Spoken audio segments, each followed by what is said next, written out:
పురాణ వర్ణన, పైకి కనబడుతున్న కథనం, నిత్య జీవన సత్యమని భాగవత లీలల అంతరార్థం.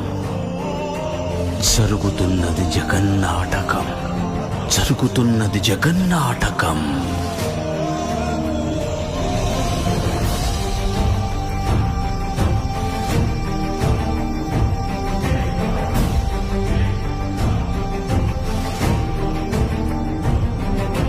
చెలియలి కట్టను తెంచుకొని విలయము విజృంభించునని, ధర్మమూలమే మరచిన జగతిని యుగాంతమెదురై ముంచునని, సత్యవ్రతునకు సాక్షాత్కరించి సృష్టి రక్షణకు చేయూతనిచ్చి, నావగ త్రోవను చూపిన మత్స్యం, కాలగతిని సవరించిన సాక్ష్యం.